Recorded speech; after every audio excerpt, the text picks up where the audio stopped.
Muito bem, pessoal, vamos lá para mais uma aula. Hoje nós vamos falar sobre a estrutura e a formação das palavras, ok? Então a gente vai ter que pensar que as palavras elas são formadas por partes. A gente já estudou a questão dos fonemas, certo? Fonemas é a menor partícula sonora de uma palavra. A gente já sabe o que é uma letra, né? A gente já sabe o que é uma sílaba, mas agora a gente vai pensar nas menores partículas de uma palavra que possuem significado. Uma sílaba de uma palavra, ela não possui significado, tá? Agora a gente vai pensar na menor partícula da palavra que possui um significado. Então vocês vão entender o que eu quero dizer aqui no decorrer da explicação. Vamos começar aqui falando do radical. O radical talvez seja a parte mais importante da palavra, que dê aí o maior sentido para a palavra, tá? Então, toda palavra tem um significado fundamental, ou seja, aquele significado base da palavra. O radical é a parte da palavra que se encarrega desse significado. Então, o radical é o morfema, e gravem este termo, morfema. A gente falou de fonema, que é relacionado ao som, e agora a gente fala de morfema, que é relacionado à escrita, tá? E nesse caso, morfema, a gente está vendo isso para chegar na morfologia, para entender a classe das palavras, as classes gramaticais, tá? Então, morfema, o radical é o morfema que contém o significado básico do vocábulo. E a partir do radical, a gente pode constituir uma família de palavras. Muitas vezes, vendo só o radical, já sabemos o sentido original da palavra. Embora falte um ou outro elemento aí que defina o seu sentido total, mas pelo menos aquela base a gente já sabe o que é. O radical ele é desprovido de elementos flexionais, indicadores de gênero e números nos nomes, e de conjugação de tempo, modo e pessoa nos verbos. Então, aqui para exemplificar, eu tenho a palavra menino e eu tenho a palavra menina. Veja bem que o radical dessas palavras é menin, tá? Menin. Esse termo aqui, menin, é o que dá o significado base dessa palavra. Eu sei o que é menino, eu sei o que é menina, tá? Assim como eu sei o que é meninada. Então, ó, meninada. Qual é o radical dessa palavra? Menin. Eu substituí apenas esse finalzinho da palavra, esse pedacinho final que eu vou chamar de sufixo, que daqui a pouco a gente entende o que é o sufixo, ok? Então, eu tenho uma base. Vamos pensar na palavra macaco. Ó, palavra macaco. Eu tenho aqui uma palavra macaco.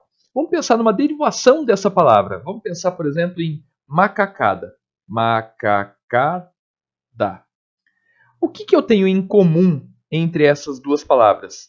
Vamos ver, onde é que eu começo a mudar a palavra? Eu começo a mudar a palavra aqui, ó, depois desse C, no O e no ADA. Então, o radical da minha palavra é macaque, né? A partir desse macaque, eu consigo criar novas palavras, ou melhor, né? Palavras que já existem, mas eu consigo decifrar o que cada uma dessas palavras significa. Eu sei que macacada é algo que macaco faz, né? Por conta desse radical.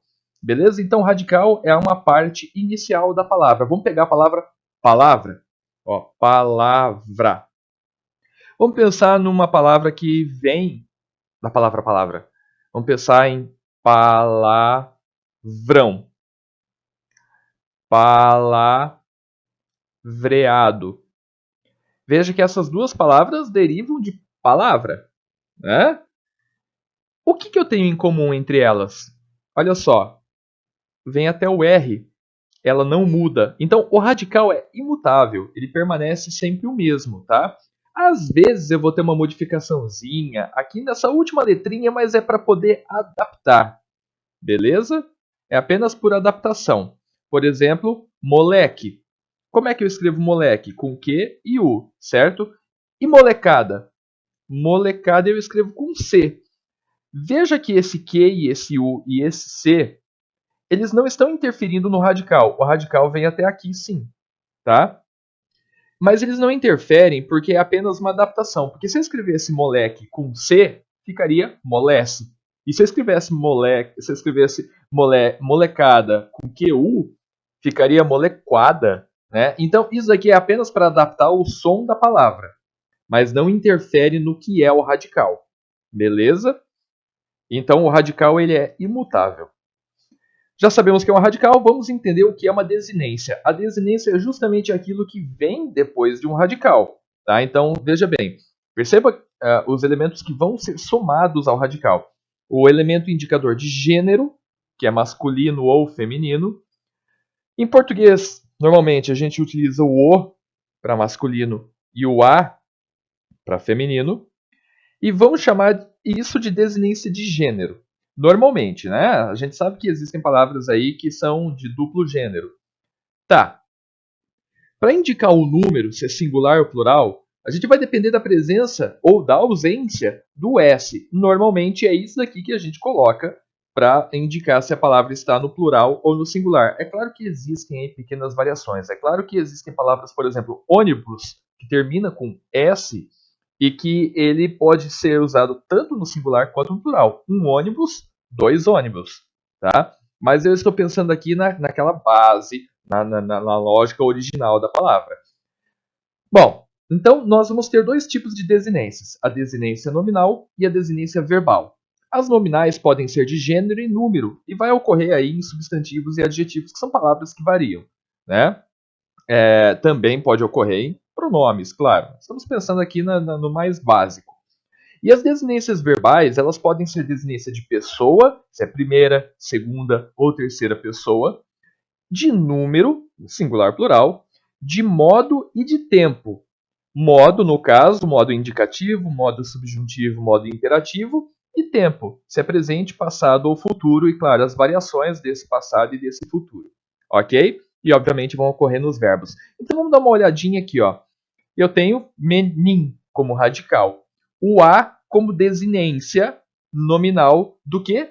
De gênero. E o o também. Então pode ser menina ou menino. E depois eu vou ter uma desinência de número, que pode ser meninas ou meninos, certo?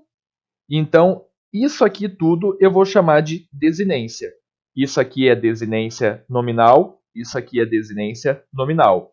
Essa de gênero e essa de número. Perfeito? Olha lá, ó, filho e filha. Filha, filho. Filhas, filhos. Sacaram? Vamos lá. Por exemplo, o verbo andar. Né? Qual é aqui o radical de andar? Vai ser ande. A gente vai ver futuramente que esse A e esse R indicam coisas diferentes aqui. Então, ande é o meu radical. Beleza? Eu vou chamar de tema o radical mais essa vogalzinha temática aqui. Tá? Já já a gente vai ver o que é uma vogal temática também. Então, esse é o tema. Eu poderia ainda destrinchar um pouquinho mais a palavra e falar and é o radical. Ok. O A é a vogal temática. O VA é a desinência modo temporal. E o MOS é a desinência número pessoal. Porque quando eu digo andávamos, eu só sei que o VA, andava, está no passado, então ela é temporal, certo? E o MOS indica nós, que nós andávamos, certo? Ou seja, indica número, que está no plural, e pessoa, que é a primeira pessoa do plural. Então, essas são as partezinhas das palavras. A gente consegue destrinchar uma palavra e entender cada partezinha dela. And é o radical, a é a vogal temática, o andar é o tema, o vá, desinência modo temporal, e o mos, desinência número pessoal. Ok? Continuando aqui, o que é essa tal de vogal temática? É uma vogal que vem logo após o radical. Tá?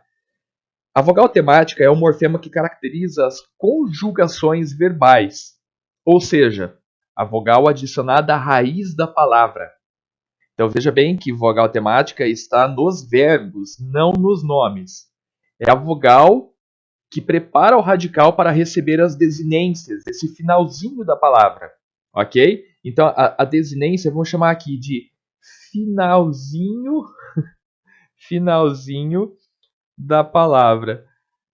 Qualquer gramático aí iria me matar se ou me ouvindo falar um negocinho desse. Mas é o finalzinho da palavra, tá lá no final da palavra, ok? Então, ó, eu tenho 3 desinências possíveis para verbos. O ar, o er e o ir. Então, o A é a vogal temática que eu vou chamar de primeira conjugação. O ER, ou E, né, é a vogal temática da segunda conjugação. E o I, o IR, é a vogal temática da terceira conjugação. Tá. O que isso quer dizer? Quer dizer que sempre que o verbo terminar em AR, sempre que terminar em ER, sempre que terminar em IR, vai existir um padrão na hora da conjugação desses verbos quando os verbos forem regulares. Se eles forem irregulares, bom, a gente não tem padrão, tá? E aí você deve estar se perguntando, pô, professor, mas e os verbos que terminam com or? Né? Por exemplo, compor, por, repor. Esses verbos que terminam com or, eles são considerados de segunda conjugação. Por que de segunda conjugação?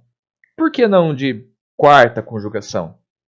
Eles são chamados de segunda conjugação porque na base da língua portuguesa, que é o latim, esses verbos, na verdade, terminavam com e. Então, o por era escrito assim, poer. Veja que eu tenho essa desinência. E aí, na hora da conjugação desses verbos, normalmente nós seguimos a mesma lógica da de segunda conjugação. Perfeito? Então, isso é vogal temática. Eu vou ter o radical, eu vou ter a vogal, e aí esse R que indica o modo indicativo, ou melhor, o modo nominal infinitivo do verbo. Beleza? Eu sempre vou pegar o verbo no infinitivo, que são esses que terminam com ar, ir ou or, e vou olhar qual é a letrinha. Se for A, E, I, O. Beleza, muito fácil de encontrar, certo? O tema, então, nada mais é que a junção do radical com a vogal temática. Então, estudar, estudar é o meu tema. Atender, atender é o meu tema. Assumir, assumir é o meu tema, tá? Então, vamos pensar aqui nisso. Estude é o meu radical, a é a vogal temática. E os dois juntos é o tema. Existem também os temas nominais. Pô, professor, mas você não falou que a vogal temática ela está ligada aos verbos? Tá, estão ligados aos verbos. Mas os temas nominais, eles existem. Então, por exemplo, a palavra aqui, casas. Eu tenho casa, certo? Qual que é o radical de casa? Cas. Porque eu posso colocar, por exemplo, casinha. O casa aqui é o meu radical. Esse azinho que está aparecendo é a desinência do que mesmo? Vamos voltar lá para vocês verem. Ó, é a desinência nominal, né? É uma desinência nominal. Então, o fato de eu unir a desinência nominal com o radical nada mais é que o meu tema nominal, ok? Mas é muito mais comum vocês observarem esse tipo de situação. Quando se fala tema, normalmente a gente está pensando em temas verbais, ok? E aí, finalmente, chegamos nos afixos. O que são afixos? Os afixos, eles são os prefixos e os sufixos. E o que é prefixo e o que é sufixo? Prefixo é algo que está fixado previamente numa palavra, antes da palavra. E sufixo é o que vem depois. Esse su aqui, no caso do latim, indica algo que vem após, tá? Como se fosse um pós-fixo. É o sufixo, ok? Então, eu tenho pedaços de palavras, digamos assim, que se encaixam antes e que se encaixam depois dessas palavras. Vamos pegar a palavra aqui, então, feliz, como está no exemplo ali. Eu posso ter um prefixo in, eu posso ter o sufixo mente. Se eu junto esses dois, eu tenho infeliz. Se eu junto esses dois, eu tenho felizmente. E eu posso ainda juntar os dois ao mesmo tempo, que é infelizmente. Veja que, então, isso é um prefixo e isso é um sufixo, tá? Eu vou saber o que é um prefixo e o que é um sufixo olhando para a palavra, vendo qual é o radical dessa palavra e vendo os outros termos que estão agregados a ele, tá? E aí, a gente, a partir dessa ideia aqui dos afixos, né, dos prefixos e dos sufixos, nós vamos estudar as derivações e as composições das palavras. Beleza? Que vai ficar na próxima aula. Mas para finalizar aqui, nós temos as vogais e as consoantes de ligação. Agora que eu já sei o que é um sufixo, né, fica mais fácil de entender o que é uma vogal ou o que é uma consoante de ligação.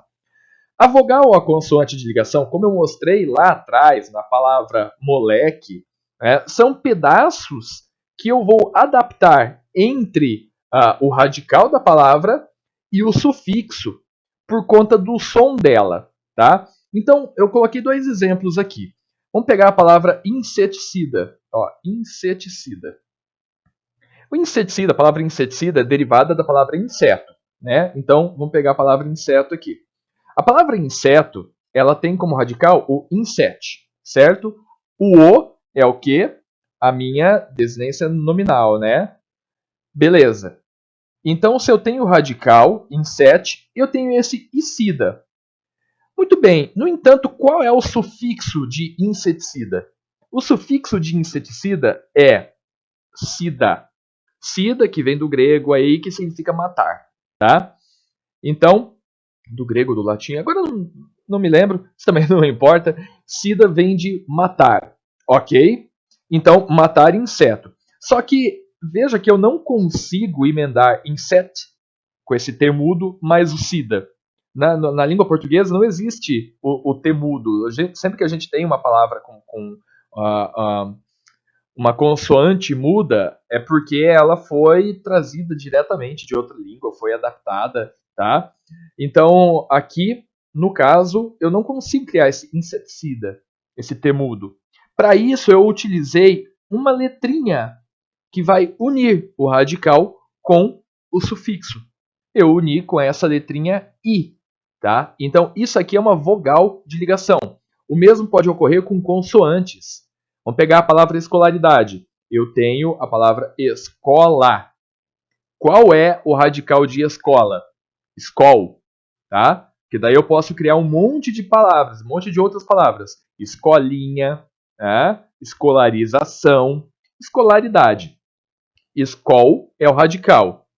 E o idade é o meu sufixo, tá?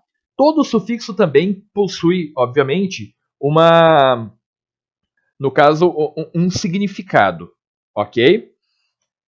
E esse R, ele está unindo o escol com o sufixo, porque senão fica escolaridade, né? Olha, faltou aqui nesse esquema o A. O A, no caso aqui, é a minha desinência, né? Desinência nominal. Então, eu poderia dizer que escola é o tema, tá? E se eu unisse apenas escola com idade, ia ficar estranho, né? Escolaridade. Por isso eu coloco aqui uma consoante de ligação, escolaridade. Esse R não interfere em nada no significado da palavra, tá? Não interfere em nada. O que interfere no significado da palavra é o sufixo. Porque se eu mudasse o idade por isação, escolarização, eu mudaria o significado dessa palavra. Ok? Então compreendemos aqui todos esses termos e na aula seguinte nós veremos essas composições e derivações aí das palavras. Beleza? Um beijo na alma e até a próxima.